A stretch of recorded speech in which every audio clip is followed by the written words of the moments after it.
Hello friend. तो आज एक नई वीडियो में आपका स्वागत है। तो आज के इस वीडियो में हम बिहार की बांका डिस्ट्रिक्ट के बारे में जानने का प्रयास करेंगे। तो वीडियो के अंत तक बने रहें और अपने दोस्तों के साथ भी इस वीडियो को शेयर कर दें ताकि उन्हें भी इस वीडियो के जरिए कुछ बांका डिस्ट्रिक्ट के बारे में जानकारी प्राप्त हो सके। तो चलिए स्टार्ट करते हैं इस वीडियो को बिना देरी किए हुए।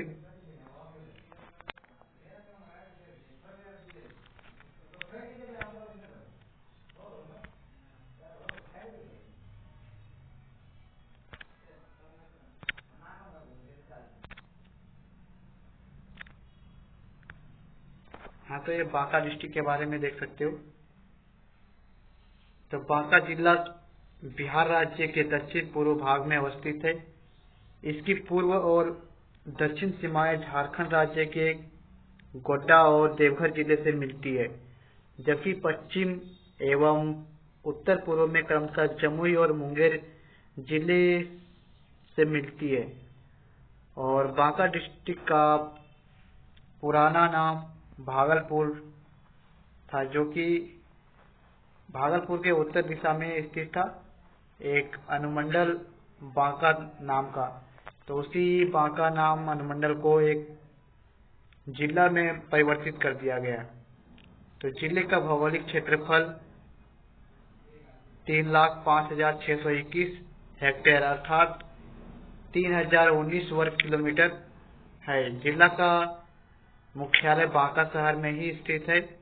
यह जिला 21 फरवरी 1991 को निर्मित किया गया था। पूर्व में यह भागलपुर जिले का एक अनुमंडल हुआ करता था। जिले में आज कुल 11 प्रखंड और 2 शहर है, जो कि बांका और अमरपुर है। प्रत्येक प्रखंड में कई पंचायत हैं। जिले की पहचान मंदिर पर्वत, जो कि मुख्यालय से 18 किलोमीटर की दूरी पर बौंसी प्रखंड में महाभारत काल से ही स्थित है। प्रत्येक वर्ष जनवरी माह में गौरवशाली बौंसी मेला का यहाँ आयोजन किया जाता है। यह मेला 14 जनवरी यानी कि मकर संक्रांति के दिन से ही शुभारंभ होकर पूरा माह तक प्रत्येक वर्ष मनाया जाता है। मंदार पर्वत महाभारत काल के स्कंद पुराण की एक कहानी से भी है। इसके बाद आते हैं प्राकृतिक विभाजन के बारे में देखते हैं। तो चूंकि ये बांका डिस्ट्रिक्ट झारखंड राज्य से लगती है, तो इसीलिए भौगोलिक अभिलक्षण झारखंड के समान ही है, जो कि चांदन जिला की मुख्य नदी है। चांदन नदी जिले के पहाड़ी धाराओं के सबसे बड़ी नदी झारखंड राज्य के देवघर के उत्तरी भाग से निकलती है और बांका से गुजरती हुई घोंघा, जो कि भागलपुर में स्थित है, तो घोंघा से होते हुए गंगा में जाकर मिलती है। और चांदन नदी परियोजना बांका जिला के दक्षिण परिक्षेत्र जो कि संथाल परगना झारखंड से जुड़ती है को छोड़ दिया जाए तो इसकी प्राय भाग समतल है। बांका के नजदीक से दक्षिण भाग में और बाराहाट से दक्षिण यह उच्च भूमि का एक हिस्सा बन जाता है। इस प्रकार बांका का 60% क्षेत्र पठारी भाग में पड़ जाता है। बेलहरनी और बरुआ नदी जिले के उत्तर पश्चिम भाग में बहती है। चांदन और ओढ़नी मध्य में तथा चीर मंदर पहाड़ी के उत्तर पूर्वी भाग में चांदन से मिलकर इसके पूर्व में बहती है। बांका की समतल भूमि यहाँ विभिन्न नदी धाराओं से विनिर्मित है, जिसके कारण समतल इलाका काफी उपजाऊ है। ये नदियां हालांकि 12 मासी प्रवाहित है, परंतु ग्रीष्म काल में सूख जाती है और वर्षा ऋतु में बाढ़ का कारण भी बनती है। चांदन और बरुआ नदी पर तटबंध एवं नहर बनाकर इसे उपयोगी बनाया गया है। ये नहरें जहां उपजाऊ भूमि को संचित करती है, वहीं बाढ़ नियंत्रण भी करती है। इन नहरों के जल प्रबंधन के फलस्वरूप जिला अनाज, फल, सब्जी आदि के मामले में आत्मनिर्भर हो पाया है। इसके बाद आता है वनस्पति एवं वन्य जीव के बारे में। तो जिला वन संपदा से भरपूर है, जो कि प्रायः बांका, बौंसी, कटोरिया प्रखंड अंतर्गत है। यह वन क्षेत्र यहाँ की पहाड़ी ढलानों पर अवस्थित है। वहीं अन्य दो क्षेत्र में यह उच्चावच में पड़ता है। जंगली इलाकों के वृक्षों में साल सबसे महत्वपूर्ण है, जबकि आबनूस, आसन, केंदू और महुआ के वृक्ष भी बहुयात में मिलते हैं। तसर कीटों का पालन आसन वृक्षों पर किया जाता है। इसके अतिरिक्त बहेरा, कदम, अमलतास के पेड़ भी मिलते हैं। विशिष्ट वृक्षों में अकसिया, बाबुल, शिरीष और सैन बबूल भी हैं। फलदार वृक्षों में से आम, कटहल सामान्य रूप से मिलते हैं। वन केला, खजूर, बेर, जामुन अन्य महत्वपूर्ण वृक्ष में से एक है। जिले में आमतौर पर बंदर भी अधिक पाया जाता है, जिसे हनुमान के रूप में मानते हैं। कभी कभी सियार, शेर, भालू, तेंदुआ, हाथी भी दिखाई पड़ते हैं। दूसरे जानवरों में बारहसिंघा और सांबर मिलते हैं। यह जिला जंगली हंस, बतख, लील और बटेर जैसी पक्षियों का निवास स्थान भी है। मोर, तोता, चील और पंडुक आदि कटोरिया और चांदर के जंगलों में पाया जाता है। गोरैया, कौआ और गिद्ध कुछ अन्य पक्षी भी हैं। कई प्रकार की मछलियां जैसे कतला, रेहू, बुआरी और टेंगरा आदि अनेक प्रकार की मछलियां पाई जाती है, जैसे कि झींगा और पोठी भी पाई जाती है। इसके बाद आता है जलवायु के बारे में। तो ग्रीष्म और शीत ऋतु में जिले की जलवायु विशेषता है। ग्रीष्म ऋतु मार्च से जून तक होती है, जबकि शीत ऋतु नवंबर से फरवरी तक चलती है। मानसून की शुरुआत जून में होती है और सितंबर तक वर्षा कराती है, जबकि अक्टूबर तक यह समाप्त हो जाती है। हालांकि जाड़ों में भी कभी कभी यहाँ वर्षा हो जाती है। सामान्यतः दक्षिण पश्चिम मानसून जून माह के उत्तरार्ध में प्रारंभ होती है। जुलाई और अगस्त महीने में भारी बारिश होती है। पूरे जिले में औसत वर्षा दर 1200 mm है। इसके बाद भूमि उपयोग और कृषि प्रकार के बारे में देखते हैं। तो बांका जिले के लोगों का मुख्य पेशा कृषि है। 11 प्रखंडों में से 7 प्रखंडों की भूमि समतल और उपजाऊ है। शेष 4 प्रखंड चांदन, कटोरिया, बौंसी और बेलहर पठारी इलाके हैं। कुओं और नहरों से सिंचाई की जाती है, जिसमें से 7,47,801 हेक्टेयर कृषि योग्य भूमि में से 66,072 हेक्टेयर भूमि सिंचित है। धान जिले की सबसे महत्वपूर्ण फसल है। कुल बोई जाने वाली फसलों में से धान का सर्वाधिक हिस्सा है। गेहूं एक प्रमुख रबी फसल है। गन्ना जिले का एक महत्वपूर्ण नकदी फसल है। अमरपुर, रजौन और धोरैया क्षेत्र के किसान प्रचुर मात्रा में गन्ने का उत्पादन करते हैं, इसलिए गन्ना से गुड़ उत्पादन की कई मिलें इस क्षेत्र में मौजूद है। सिंचाई की सुविधा के बारे में देखते हैं। तो कृषि मुख्यतः सही समय पर और पर्याप्त मात्रा में जल की उपलब्धता पर निर्भर करती है। प्राचीन समय में जल का स्रोत केवल वर्षा था।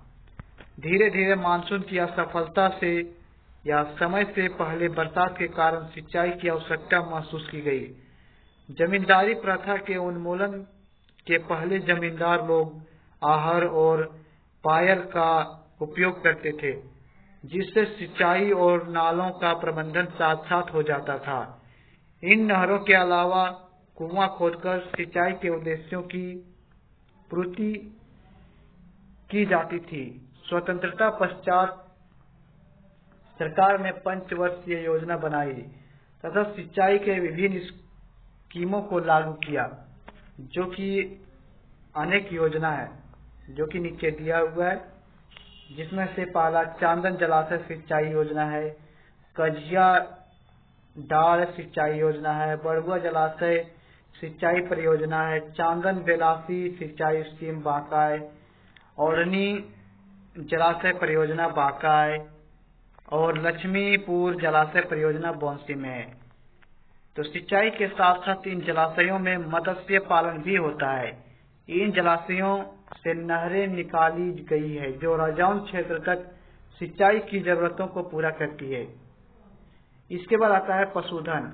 तो पशुधन का तात्पर्य मवेशियों, गायों, भैंसों, बैलों, भेड़ों और सूअरों से है।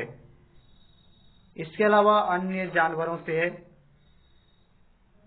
इसके बाद जिले में मवेशियों की गुणवत्ता बहुत ही अच्छी अभी के तत्काल समय में नहीं है। सरकार ने मवेशियों की नस्लों को सुधारने हेतु कदम उठा रहे हैं, लेकिन कृत्रिम गर्भाधान केंद्र इसके लिए कृत्रिम गर्भाधान केंद्र भी खोले गए हैं। मवेशियों के लिए कई अस्पताल और जिला अस्पताल भी खोले गए हैं। पिछले कुछ समय से मवेशियों के मामले में जिले में उल्लेखनीय हुई है। इन प्रयासों के कारण यह जिला दुग्ध उत्पादन में आत्मनिर्भर हुआ है। इसके बाद आता है मत्स्य पालन। तो जिले में बहुत सारे जलाशयों या तालाबों का इस्तेमाल मछली पालन के लिए किया जाता है। राज्य सरकार ने मत्स्यिकी के विकास हेतु भी कुछ योजनाएं चलाई है, पर इन प्रयासों से मांगों की प्रतिपूर्ति नहीं हो पाई है। अमरपुर जिले का मुख्य मछली बाजार और व्यापार केंद्र है। व्यापारी जिले के बाहर भी विभिन्न केंद्रों से मछली खरीदते हैं। इसके बाद आता है खान और खनिज। तो बालू, चांदन और ओरनी नदी वर्षा ऋतु में भारी मात्रा में बालू लाती है। घाटों की नीलामी से जिले को मोटी कमाई होती है। इसके बाद आता है चीनी मिट्टी। तो खनिजों में चीनी मिट्टी, फायर क्लू और अभ्रक मिलते हैं। चीनी मिट्टी बांका के निकट समुखिया और कटोरिया क्षेत्र के सप्तलेखा में पाया जाता है। खनन कार्य भागलपुर पोर्टरी लिमिटेड द्वारा किया जाता है। परिणामतः समुखिया के नजदीक एक सिरामिक क्षेत्र स्थापित किया गया है। कटोरिया के फुलहारा में अभ्रक का भी भंडार है। इसके बाद आता है ग्रेनाइट। तो कटोरिया प्रखंड के टोना पाथर में ग्रेनाइट और गैलेना धातु के भंडार होने की संभावना है। इसके बाद आता है औद्योगिकरण। तो उद्योगों के मामले में बांका जिला पिछड़ा हुआ है। केवल आमपुर प्रखंड में गुड़ बनाने की कुछ मिलें स्थापित की गई है। अमरपुर प्रखंड के कटोरिया गांव में पारंपरिक रूप से तसर की बुनाई का कार्य किया जाता है। जिला प्रशासन इस गांव में रेशम की बुनाई को बढ़ावा देने के कार्यरत हैं। लगभग 100 बुनकर परिवार बिदाईडीह, चुड़ेली, मसूरिया, डूमर, जगाई जैसे बांका के शहरी क्षेत्रों में निवास करते हैं। इन परिवारों का जीवन यापन मुख्यतः हस्तकरघेज पर निर्भर है।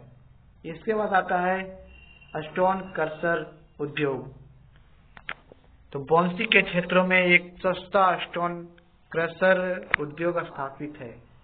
इसके बाद आता है शिवशंकर केमिकल्स वर्क्स। यह उद्योग राजौर में भागलपुर की सीमा के पास भागलपुर हंसाडीह रोड पर स्थित है। अमरपुर में गुड़ के मिलों की संख्या 65 है। इसके बाद आता है सड़क मार्ग। तो सड़कें जिले की सड़कों में सार्वजनिक कार्य विभाग, पीडब्ल्यूडी और नगर पालिका और ग्रामीण सड़कें शामिल हैं। जिले के ग्रामीण क्षेत्र भी जिला मुख्यालय से सड़कों द्वारा जुड़े हैं।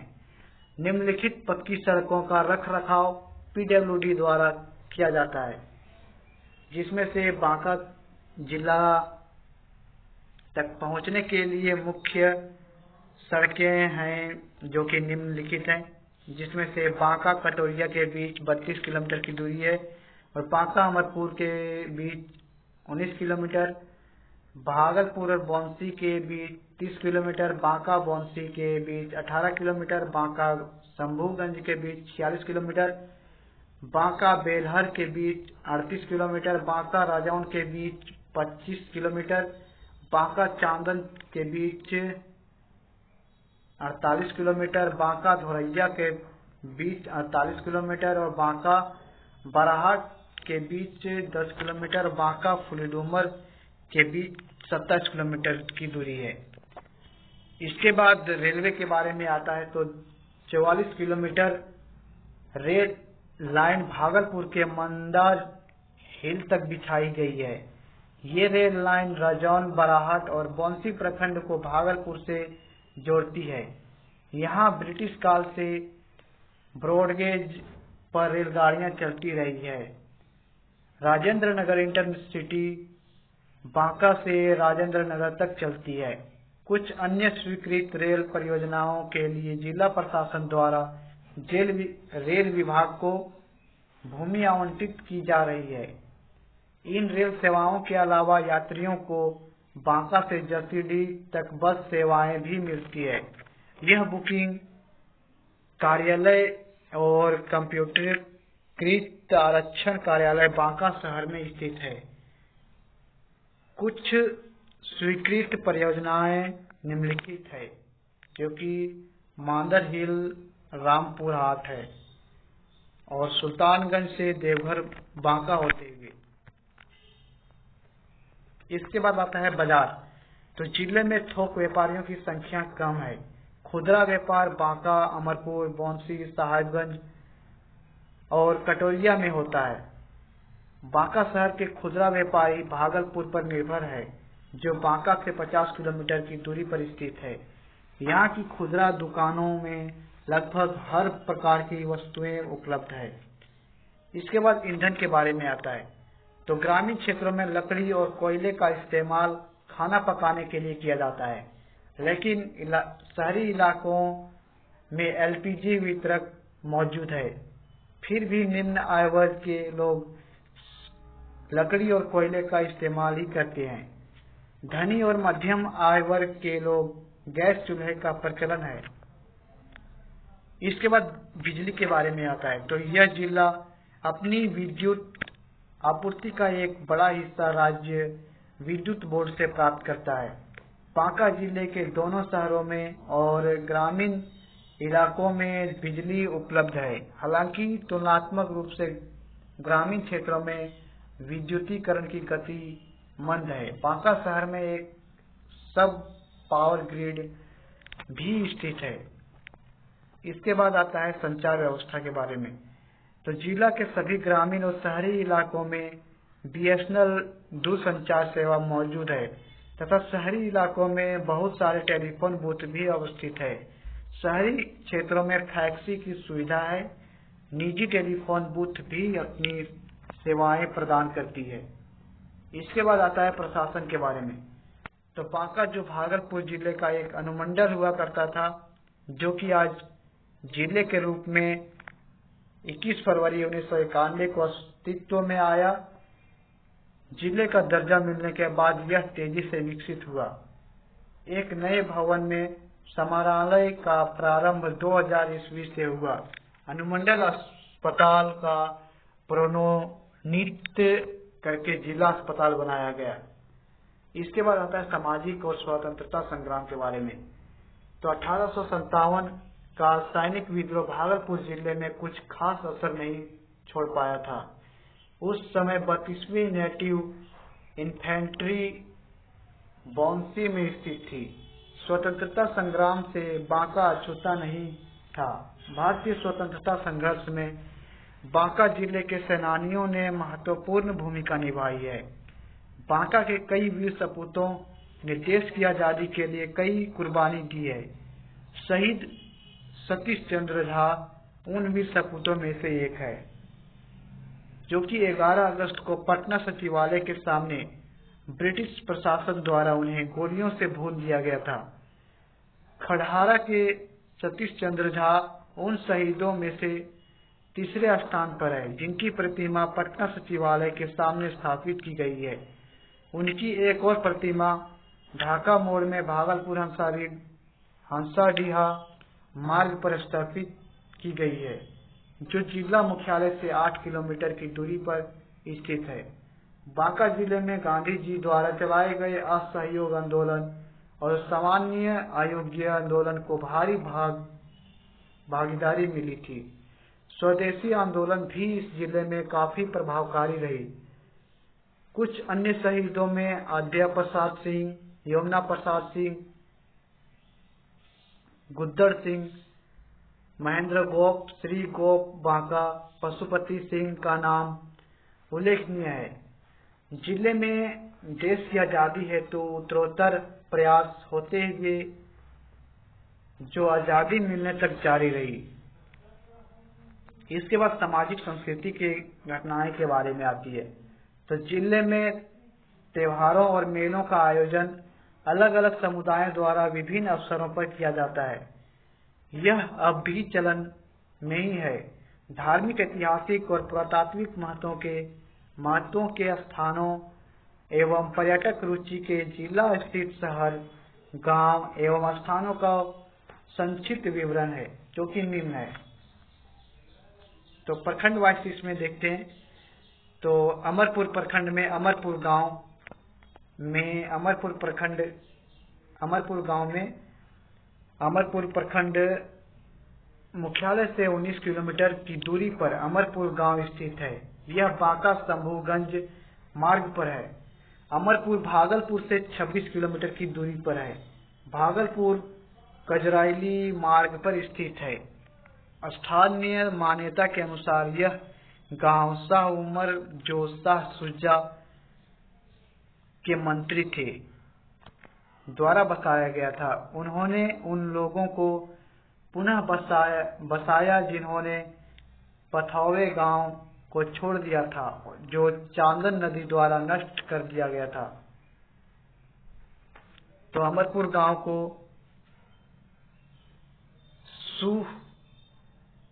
सूजा यानी कि जो शाह उमर के द्वारा वह अमरपुर गांव को बसाया गया था, जो कि चांदन नदी के द्वारा बाढ़ के कारण बह गया होगा।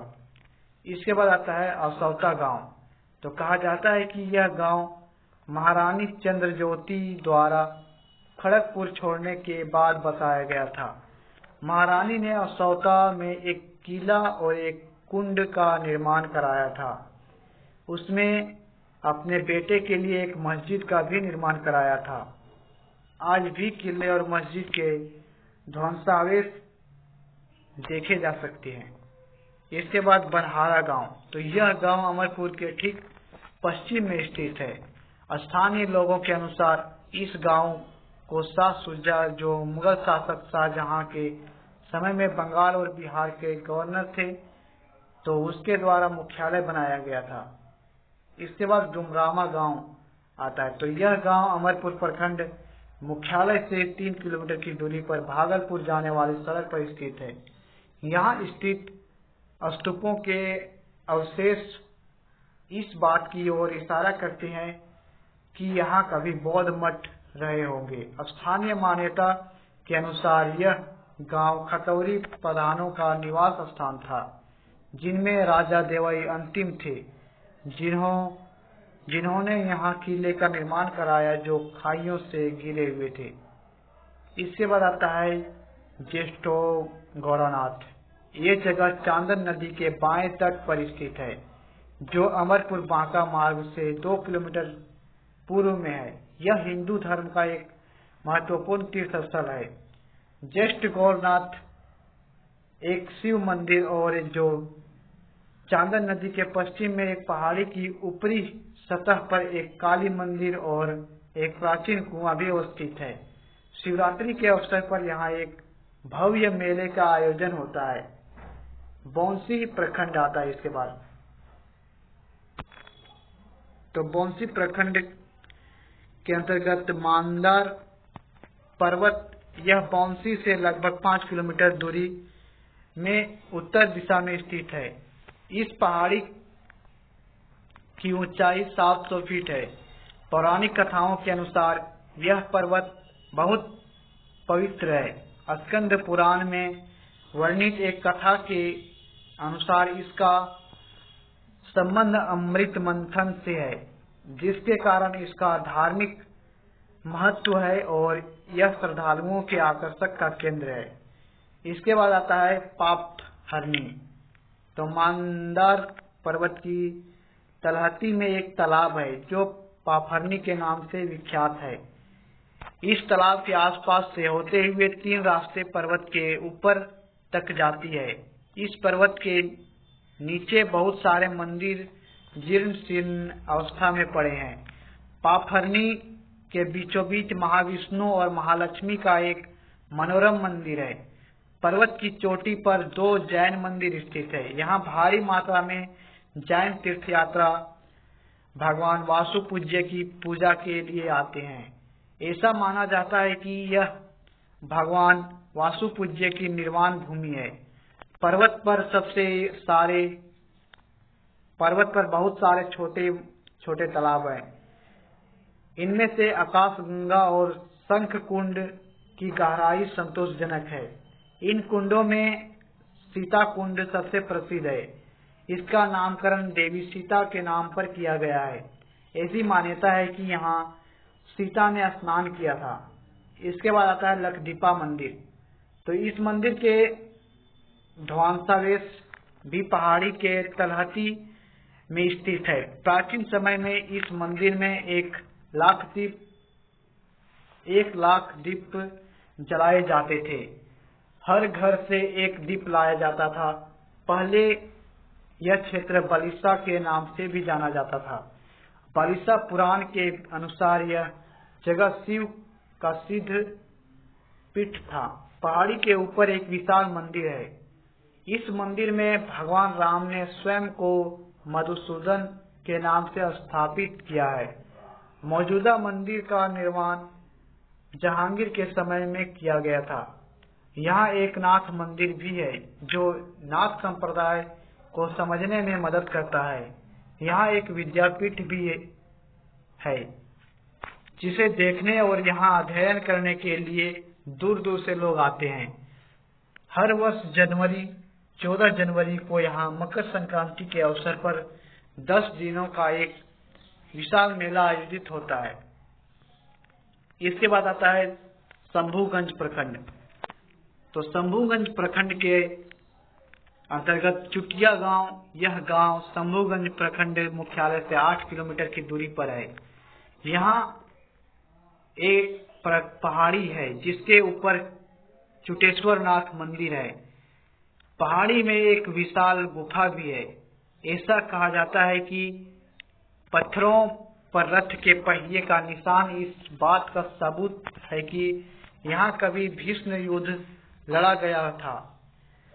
गैरीपुर गांव शंभूगंज प्रखंड स्थित असौत गांव से 3 किलोमीटर की दूरी पर यह गांव स्थित है। खड़गपुर की महारानी चंद्रज्योति द्वारा निर्मित शिव मंदिर यहाँ मौजूद है। इसके बाद आता है धौरैया प्रखंड। तो धनकुंड गांव टेकानी रेलवे स्टेशन से 10 किलोमीटर की दूरी पर धौरैया प्रखंड में स्थित है। यह अपने शिव मंदिर के कारण मशहूर है। यहाँ शिवरात्रि के अवसर पर भव्य मेला लगाया जाता है।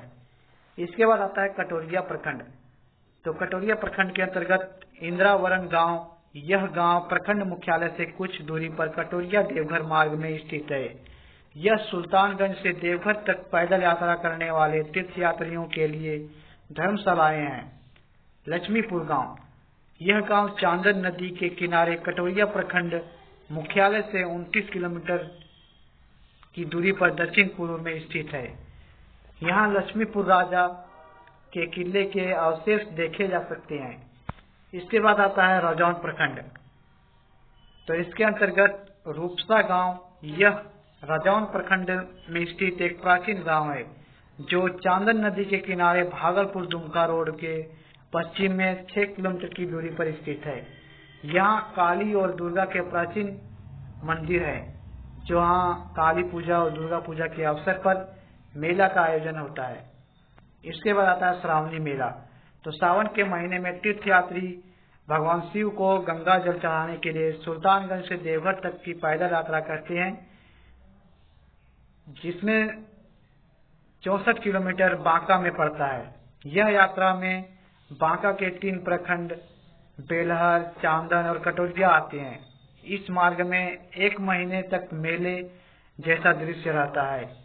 पूरा शासन तंत्र जैसे यातायात पुलिस, स्वास्थ्य कर्मी, बिजली विभाग, जलापूर्ति विभाग आदि कांवरियों के कल्याण को सुरक्षित हेतु तत्पर रहते हैं। सरकार कांवरियों को धर्मशालाएं मुहैया कराती है। लाखों की संख्या में कांवरिया इस रास्ते से गुजरते हैं। कई गैर सरकारी संस्थाएं भी भक्तों की सेवा के लिए श्रावणी मेले के दौरान सक्रिय हो जाते हैं। तो इसके बाद आता है इतिहास के बारे में। तो इतिहास के बारे में देखते हैं। तो जिला का संक्षिप्त इतिहास। तो संक्षिप्त में कह सकते हैं कि बिहार राज्य के दक्षिण पूर्व दिशा में यह जिला स्थित है। पूर्वी और दक्षिणी क्षेत्र सीमा इसकी झारखंड राज्य से लगती है। पश्चिमी सीमा जमुई को तथा उत्तर पश्चिमी सीमा से मुंगेर और भागलपुर से जोड़ती है। इसका कुल भौगोलिक क्षेत्रफल 3020 वर्ग किलोमीटर है। जिले का मुख्यालय बांका शहर में ही है। इस जिला की स्थापना 21 फरवरी 1991 को हुई। पूर्व में यह भागलपुर जिला का एक अनुमंडल था। प्रशासन को सुगमता से चलाने के लिए यहाँ एक अनुमंडल बांका तथा 11 प्रखंड, 2111 गांव, 185 पंचायत के साथ 2 शहरी क्षेत्र बांका नगर परिषद और अमरपुर नगर पंचायत बनाया गया है। इसके बाद आता है प्राचार्य इतिहास। तो इस जिला की एक समृद्ध विरासत है और इसका नजदीकी जुड़ाव इसके पितृ जिला भागलपुर से है, जिससे इसे 1991 के जनगणना के आधार पर सृजित किया गया है। अतः बांका का सही इतिहास अवलोकन हेतु भागलपुर जिला के इतिहास को समझना जरूरी है। ग्रंथों एवं पुराणों के संरक्षित परंपरा के अनुसार अनु के वंशज महान मनु के पोता ने अनवा साम्राज्य की स्थापना पूर्व में की। तत्पश्चात यह साम्राज्य 5 भाइयों जो कि राजा बलि के पुत्र थे के बीच विभाजित किया गया, जिन्हें अंग, बंग, कलिंगा, पुदीना और समूहा का नाम दिया गया। अंग राजाओं के बीच जिसका कुछ संदर्भ मिलता है वह लोमापाद था, जो कि अयोध्या के राजा दशरथ का मित्र और समकालीन था। उनका महान प्रपौत्र चंपा, जिसके बाद अंग की राजधानी का चंपा पड़ा, जबकि इसके पूर्व इसका नाम मालिनी हुआ करता था। अथर्ववेद के वैदिक साहित्य में मगध के साथ अंग का प्रथम विवरण मिलता है। बौद्ध धर्म ग्रंथों में भी उत्तरी भारत के विभिन्न राज्यों में अंग का उल्लेख मिलता है। एक पारंपरिक कथानुसार अंग राजा ब्रह्मदेव ने मगध के राजा भटिया को पराजित किया था, परंतु बाद में भटिया के पुत्र बिंबासार ने अपने पिता के हार का बदला ले लिया तथा अंग को मगध के अधीन कर लिया। मगध के अगले राजा अजातशत्रु ने कहा जाता है कि अपनी राजधानी चंपा स्थानांतरित कर ली थी। सम्राट अशोक की मां सुभद्रांगी, जो कि चंपा क्षेत्र की गरीब लड़की थी, के साथ बिंदुसार का विवाह कराया गया। अंग नंद वंश, मौर्य वंश, शुंग वंश, कण्व वंश के मगध साम्राज्य के शासकों के अधीन बना रहा। कण्व वंश के शासन काल में कलिंग के राजा खारवेल के मगध और अंग पर चढ़ाई कर दी। आगे की शताब्दियों का क्षेत्रीय इतिहास अस्पष्ट है, जब तक कि चंद्रगुप्त वन का राज्याभिषेक न हो गया। अंग महान गुप्त साम्राज्य का हिस्सा बना रहा। यह एक महान भौतिक और सांस्कृतिक विकास का काल था। गुप्त वंश के पतन के साथ ही गौड़ शासक शशांक के इस क्षेत्र में 20 वर्ष से अधिक समय तक में नियंत्रण किया और अपना प्रभुत्व तक अपने मृत्यु तक बनाए रखा। उनकी मृत्यु के पश्चात गौड़ शक्ति क्षीण हो गई और तब अंग क्षेत्र राजा हर्षवर्धन के प्रभाव में आ गया। उन्होंने मगध माधव गुप्त को मगध का राजा घोषित किया। उसके पुत्र आदित्य सेन ने मंदार पहाड़ी पर एक शिलालेख लिखवाया था, जिससे यह संकेत मिलता है कि नरसिंहा या नरहरि मंदिर की स्थापना उन्होंने ही करवाई थी। युआन चेंग ने अपने यात्रा के क्रम में चंपा पहुंचा। उन्होंने इसका वर्णन अपने यात्रा वृत्तांत में किया। बंगाल के पाल शासक गोपाल के नेतृत्व में शासन में आया। उसने बिहार को जीता। उसके बाद धर्मपाल उनके उत्तराधिकारी बने। विग्रहपाल ने अपनी राज स्थापना अंग में की। एक ताम्रपत्र अभिलेख के अनुसार नारायण पाल का नाम भागलपुर में मिला। प्रसिद्ध विक्रमशिला विश्वविद्यालय की स्थापना राजा गोपाल द्वारा की गई थी। सेन वंश ने भी पाल के पतन के बाद अंग क्षेत्र में शासन किया। इसके बाद आता है इस्लाम युग यानी कि मुगल वंश के बारे में। तो सेन वंश के राजा लक्ष्मण सेन जब शासन में था, तभी बख्तियार खिलजी ने 12वीं शताब्दी के अंत तक बिहार और बंगाल की ओर कूच किया। उसने नालंदा एवं विक्रमशिला की प्राचीन विश्वविद्यालयों को लूटकर ध्वस्त कर दिया। बख्तियार खिलजी दिल्ली के तुर्क अफगान शासकों के अधीन बिहार और बंगाल का प्रथम प्रतिनिधि था। दक्षिण बिहार पूरी तरह से 1330 ईस्वी में ही दिल्ली के अधीन हो गया था। 14वीं सदी के करीब संपूर्ण बिहार जौनपुर साम्राज्य द्वारा हड़प लिया तथा अगले 100 वर्षों तक उसके अधीन रहा। बाद में बंगाल के हुसैन शाह ने जौनपुर के शासन को सफलतापूर्वक अभियान से समाप्त कर दिया। इस बीच हुमायूं ने 1540 ईस्वी में बंगाल पर चढ़ाई कर दी। वह भागलपुर से होकर गुजरा, मगर उसे राजमहल पहाड़ियों एवं गंगा की संकीर्ण पट्टी में शेरशाह ने रोक दिया। आगे 1556 ईस्वी में अकबर के बादशाह बनने के बाद पर अंततः अफगान ताकत को समाप्त कर मजबूती से मुगल शक्ति की स्थापना कर दी। भागलपुर मुंगेर सरकार के एक भाग के रूप में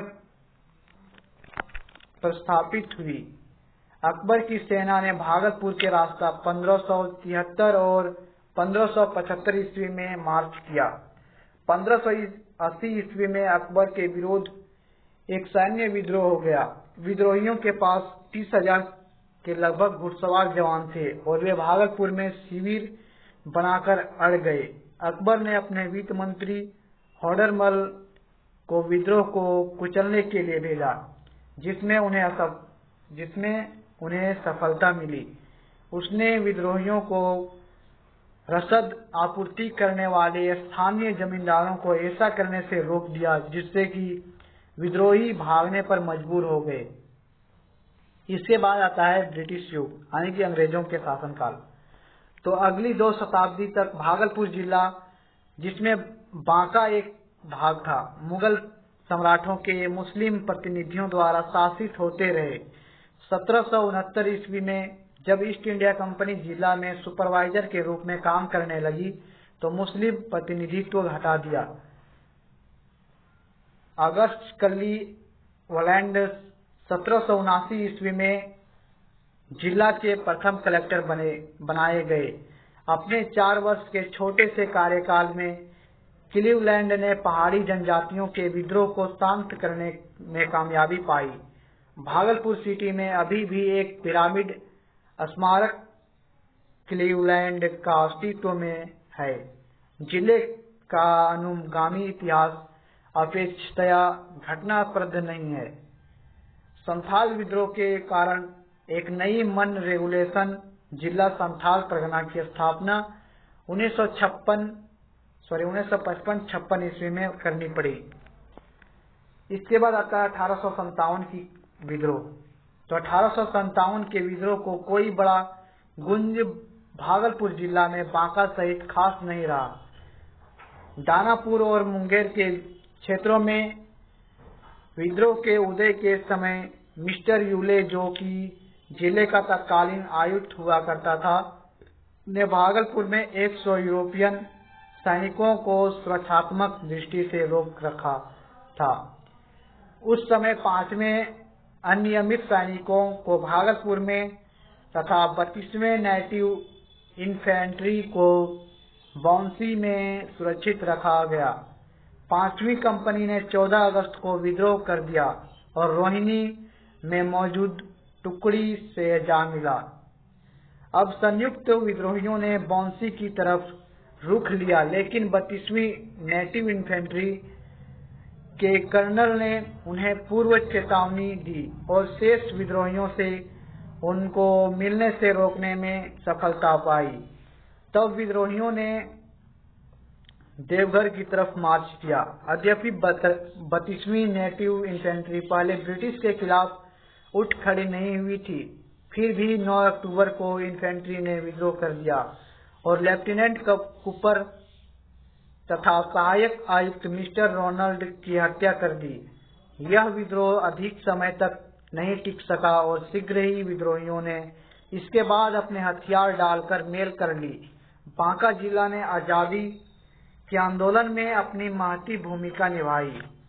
20वीं सदी के प्रथम दशक के स्वदेशी आंदोलन से बांका खूब प्रभावित रहा। स्वदेशी आंदोलन को आगे बढ़ाने वाली कलकत्ता से सामयिक पत्रिकाएं भागलपुर और बांका क्षेत्र अच्छी खासी पढ़ी जाती थी। बाद में गांधी के नेतृत्व में भारतीय स्वतंत्रता के प्रारंभिक चरणों में विदेशी कपड़ों का बहिष्कार कार्यक्रम में जिले के प्रभारी सार्वजनिक सहभागिता रही थी। अगले दशक में उभरते छात्र आंदोलन में बांका के विशेष जोश के साथ भागीदारी की। इस छात्र आंदोलन के कुछ वार्षिक अधिवेशन भागलपुर में आयोजित हुए। गांधी जी की असहयोग और सवान्य आयोग्य आंदोलन की पुकार का बांका ने खुलकर साथ दिया और कांग्रेस कार्यालय, खादी विभाग तथा चरखा संघ को पुलिस द्वारा जब्त कर लिया। कोई 1600 लोगों से अधिक को 1930 ईस्वी में जिले से गिरफ्तार किया गया। 1942 ईस्वी के भारत छोड़ो आंदोलन में राष्ट्रीय नेताओं की गिरफ्तारी पर कई एक बैठकें यहाँ की गई और जुलूस निकाले गए। जिले में आगे की स्वतंत्रता लड़ाई में भी प्रमुख भूमिका निभाई, जब तक कि देश की आजादी प्राप्त नहीं कर ली। इसके बाद चार्ट यानी संगठन चार्ट देख सकते हो कि जिला में सरकारी पदाधिकारी किस प्रकार होते हैं।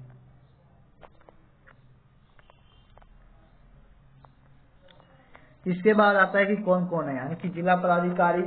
बांका जिला का जिला पदाधिकारी अंशुल कुमार हैं और पुलिस अधीक्षक डॉक्टर सत्य प्रकाश और उप विकास आयुक्त अंजलि कुमार है।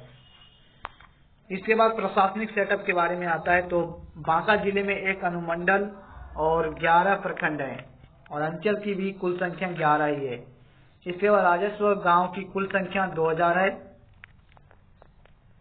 इसके बाद कलेक्ट्रेट के बारे में आता है। तो जिला प्रशासन में कलेक्ट्रेट एक महत्वपूर्ण भूमिका निभाता है। आईएएस के कैडर में कलेक्टर जिला प्रमुख हैं। वह अपने अधिकार क्षेत्र में कानून और व्यवस्था बनाए रखने के लिए जिला मजिस्ट्रेट के रूप में कार्य करते हैं। वह मुख्य रूप से नियोजन और विकास, कानून और व्यवस्था, अनुसूचित क्षेत्र, एजेंसी क्षेत्रों, सामान्य चुनाव, हथियार लाइसेंस आदि के साथ काम करता है। अतिरिक्त कलेक्टर जो बीएस कैडर के संबंधित है, जिले में विभिन्न अधिनियमों के तहत राजस्व प्रशासन चलाता है। उन्हें अतिरिक्त जिला मजिस्ट्रेट के रूप में भी नामित किया गया है। वह मुख्य रूप से नागरिक आपूर्ति, भूमि मामलों, खानों और खनिजों, गांवों के अधिकारियों से संबंधित है। डिपार्टमेंट डेवलपमेंट कमिश्नर जो BAS कैडर से संबंधित है, विभिन्न विभागों से संबंधित विभिन्न विकास संबंधी गतिविधियों की देखरेख करते हैं। प्रमुख विभागों में उनके द्वारा जिला चिकित्सा और स्वास्थ्य विभाग, समाज कल्याण विभाग, BC कल्याण, BC निगम, अक्षम कल्याण, आवास और अन्य है। इसके बाद अतिरिक्त कलेक्टर जो BSc कैडर से संबंधित है, विभिन्न विभागों से संबंधित विभिन्न विकास संबंधी गतिविधियों की देखरेख करते हैं।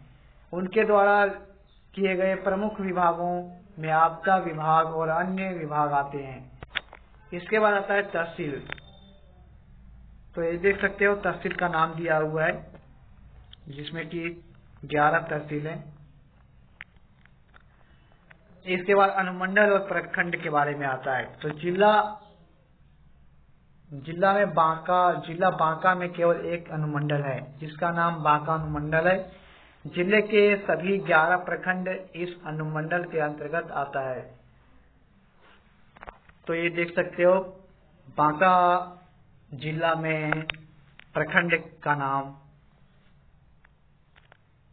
जो कि अमरपुर, बांका, बाराहाट, बेलहर, बौंसी, चांदन, धोरैया, फुल्ली डूमर, कटोरिया, राजौन, शंभूगंज है। इसके बाद आता है गांव और पंचायत, यानी कि ये प्रखंड वाइज दिया हुआ है कि किस प्रखंड में कितना पंचायत और कितना गांव है। तो ये देख सकते हो अमरपुर में 19 पंचायत, 182 गांव है, बांका में 16, 102, बाराहाट में 15, 74, बेलहर में 18, 86, बौंसी में 14, 153, चांदन में 17, 313, धोरैया में 20, 222, फुली डूमर में 11, 97, कटोरिया में 15, 378, राजौन में 18, 207, शंभूगंज में 19, 186। इसी प्रकार पुलिस स्टेशन की सूची दिया हुआ प्रखंड वाइज। थाना किस स्थान में है तो उस स्थान का नाम दिया हुआ है, और बांका ये प्रखंड का नाम दिया हुआ है। तो ये देख सकते हो जो कि टोटल 21 थाना है। इसके बाद न्यायालय के बारे में आता है। तो बांका में एक सिविल कोर्ट है, जो कि व्यवहार न्यायालय बांका में ही है। इसके बाद जनसांख्यिकी के बारे में आता है। तो 2011 की जनगणना के अंतिम जनसंख्या के आंकड़ों के अनुसार प्रशासनिक प्रभाग भागलपुर प्रमंडल में आता है, और भाषाएं यहाँ पर 2 है। क्षेत्रफल 3020 वर्ग किलोमीटर, प्रखंड की संख्या 11, नगर निगमों की संख्या 2, गांवों की संख्या 2000, लोकसभा निर्वाचन क्षेत्र बांका ही है एक, आबादी यहाँ का है 20,34,763, घनत्व है 670 वर्ग किलोमीटर, साक्षरता दर है 58.17%, लिंग अनुपात है 907, औसत वार्षिक वर्षा है 1200 mm, विधानसभा सीट 5 है, जो कि बांका, बेलहर, अमरपुर, कटोरिया, धोरैया है। इसके बाद अर्थव्यवस्था के बारे में आता है। तो बांका धीरे धीरे हिंदू धर्म और जैन धर्म के लिए एक धार्मिक पर्यटक हॉटस्पॉट बन रहा है। पुरानी मंदार पर्वत के पास कई स्थानों की यात्रा है। शिखर सम्मेलन में जैन मंदिर, विष्णु मंदिर के नजदीक में धार्मिक सहिष्णुता का संकेत है। जनवरी में हर साल बौंसी मेला का आयोजन किया जाता है, जो मंदार क्षेत्र के गांव के जीवन को दर्शाता है। हर वर्ष भगवान श्री मधुसूदन की एक रथ यात्रा जुलती होती है। उसी दिन पुरी में रथ यात्रा की जुलूस के रूप में निकाली जाती है। 14वीं शताब्दी के वैष्णव संत चैतन्य महाप्रभु ने मंदिर यात्रा के दौरान रथ यात्रा शुरू की। बांका एक बड़े पैमाने पर कृषि अर्थव्यवस्था है और इसे बिहार के चावल का कटोरा माना जाता है। मुख्य फसलें चावल, गेहूं, मक्का और मसूर है। अमरपुर बांका जिले के घनत्व आबादी वाला ब्लॉक है। अमरपुर बेल्ट गन्ना का उत्पादन करता है। यहाँ गुड़ चीनी मिलों का घर है। बिहार में कई छोटे गांव उद्योगों के लिए एक मुद्दा है।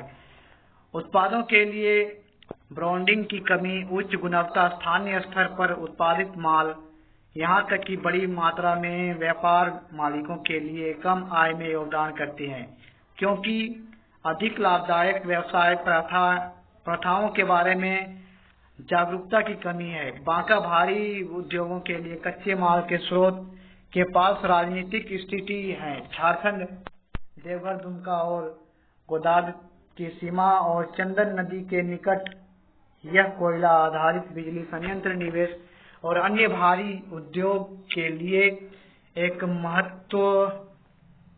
बहुत मजबूत प्रतियोगी बनाता है। 2006 में भारत सरकार ने बैंकों को देश के 250 सबसे पिछड़े जिलों में से एक नाम दिया है।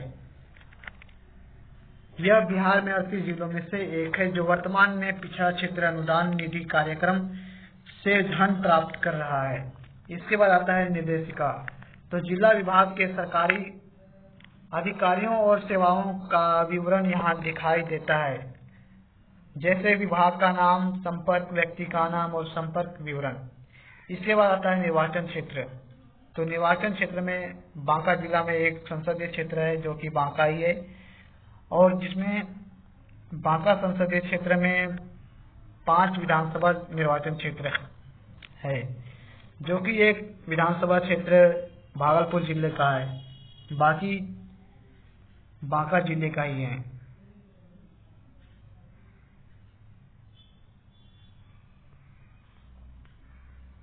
इसके बाद शिकायत प्रक्रिया आता है। तो महिला एवं बाल विकास मंत्रालय के कार्यस्थल पर यौन उत्पीड़न से संबंधित शिकायतों दर्ज करने के लिए 24 जुलाई 2017 को यौन उत्पीड़न इलेक्ट्रॉनिक बॉक्स नामक एक ऑनलाइन शिकायत प्रबंधन प्रणाली शुरू की।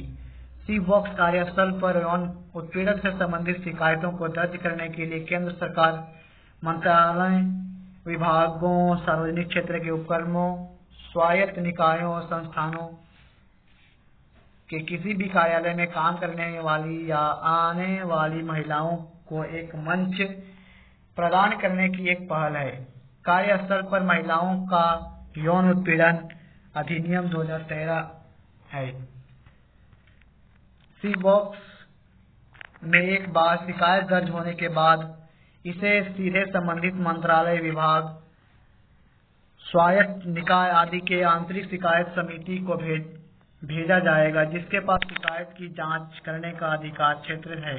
सी बॉक्स शिकायतकर्ता और नोडल प्रशासनिक प्राधिकरण दोनों को आईसीसी द्वारा आयोजित जांच की प्रगति की निगरानी करने का अवसर प्रदान करता है। इसके बाद आता है शिक्षा। तो एसएसए बिहार शिक्षा प्रोजेक्ट काउंसिल, जिसे बिहार शिक्षा प्रोजेक्ट के रूप में जाना जाता है, बिहार राज्य में यूनिवर्सल एलिमेंट्री एजुकेशन को प्राप्त करने के लिए समर्थित एक संगठन है, जो कि 1991 में शुरुआत में मंत्रात्मक सुधार लाने के उद्देश्य से बिहार की प्राथमिक शिक्षा प्रणाली प्राइमरी एजुकेशन 2001-2 तक बीआईपी और डीपीआईपी 3 के कार्यक्रमों के कार्यान्वयन के दौरान फोकस क्षेत्र रहा है, और बाद में प्राथमिक शिक्षा स्तर और प्राथमिक स्तर पर लड़कियों की शिक्षा के लिए राष्ट्रीय कार्यक्रम जैसे कार्यक्रमों को लॉन्च करने के साथ प्राथमिक स्तर तक बढ़ा दिया गया है।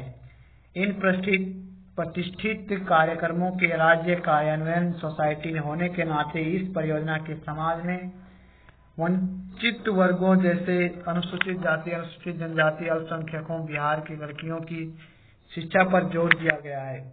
बीआईपी के लक्ष्यों का उद्देश्य बिहार राज्य में शैक्षणिक पुनर्निर्माण में माध्यम से शिक्षा की स्थिति में बदलाव के रूप में लाने के लिए सभी क्षेत्रों में सुधार लाएगा और निराशाजनक और हिंसा का माहौल रास्ता देगी।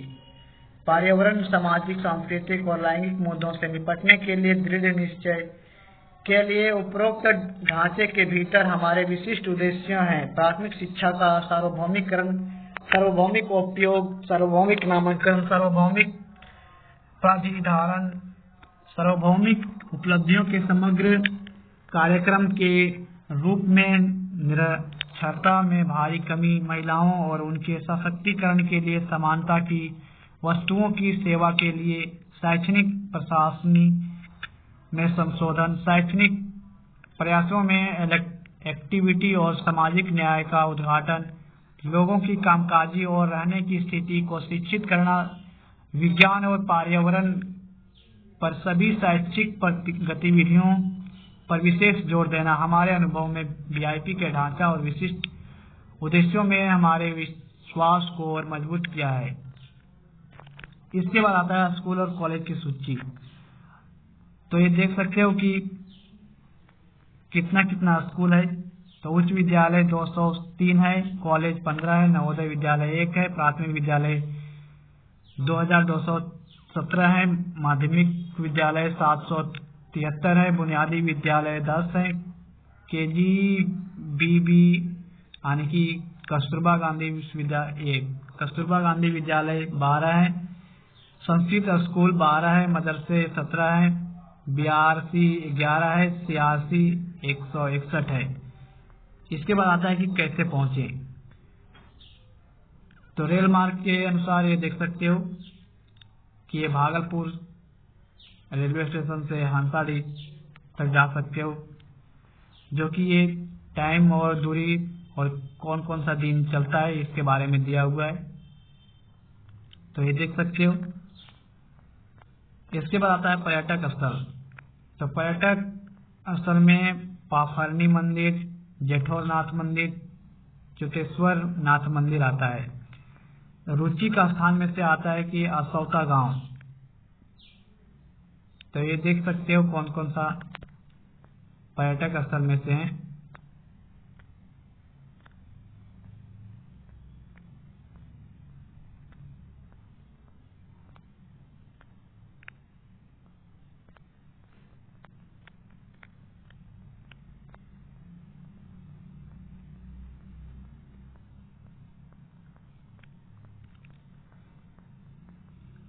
इसके बाद आता है संस्कृति और विरासत। तो हिंदू देवी दुर्गा को समर्पित एक प्रसिद्ध मंदिर जगतपुर, कंवरिया, कुसमाहा, सहारन, लक्ष्मीपुर, बांका, बामगना, चंदन में स्थित है। हर साल दुर्गा पूजा के दौरान भारत के कई हिस्सों में भक्त इस मंदिर की यात्रा करते हैं। 2 मंदिर, नरसिंह मंदिर और दिगंबर जैन तीर्थांकन मंदार पर्वत के नाम से जाना जाता है, जो कि मंदार पर्वत के ऊपर स्थित है, जो लगभग 500 मीटर लंबा है और पत्थर के एक टुकड़े से बना है। नरसिंह मंदिर का प्रबंधन एक ट्रस्ट के द्वारा तहत है। मंदार पर्वत के तल पर एक बहुत पुराने अवंतिक नाथ मंदिर भी है। सबलपुर गांव के बाबू बीरो सिंह द्वारा स्थापित अवंतिका नाथ मंदिर ट्रस्ट मंदिर के पीछे दिखती है। कैलाश पाठक अवंतिक नाथ मंदिर की सेवा है। भगवान शिव का एक प्रसिद्ध मंदिर चंदन नदी के पास जेठौरे पहाड़ी में है।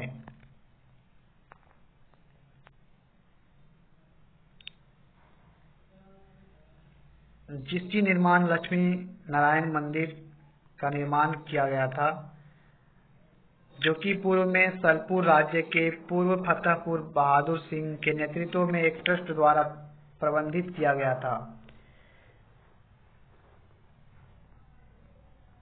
इसके बाद आता है नागरिक सेवाएं।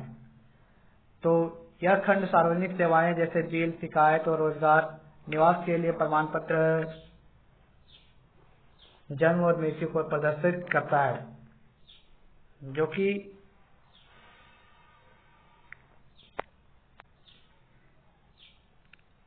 इसके बाद आता है योजनाएं। तो बिहार में बहुत सारे योजनाएं, जो कि वृद्धावस्था पेंशन योजना, इसके बाद विकलांगता भत्ता आता है। तो इंदिरा गांधी विकलांगता पेंशन आता है इसके अंतर्गत। इसके बाद बिहार राज्य की अक्षमता पेंशन आता है।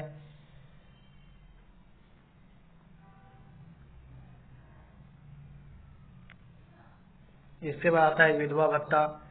इसके अंतर्गत इंदिरा गांधी पत्नी पेंशन आता है और लक्ष्मीबाई सामाजिक सुरक्षा पेंशन। और इसके अलावा आता है कल्याण के लिए तो छात्रवृत्ति योजना है जो कि सभी छात्रों के लिए उपलब्ध कराया जाता है।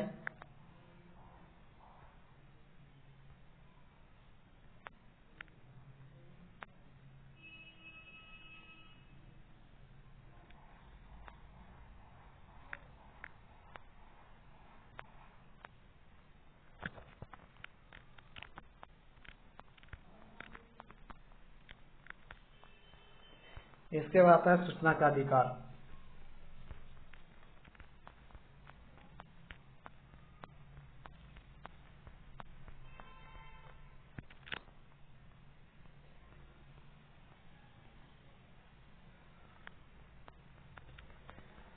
तो इस प्रकार से बांका जिले के बारे में इस वीडियो में बताने का प्रयास किए हैं। तो ये वीडियो कैसा लगा जरूर बताना कमेंट करके, और अपने दोस्तों के साथ भी ज़्यादा से ज़्यादा शेयर कर देना ताकि उन्हें भी थोड़ा बहुत हेल्प मिल सके जिले के बारे में बताने के लिए। तो चलिए फिर से मिलते हैं नेक्स्ट वीडियो में कोई नए टॉपिक के साथ। तब तक के लिए बाय, जय हिंद, वंदे मातरम।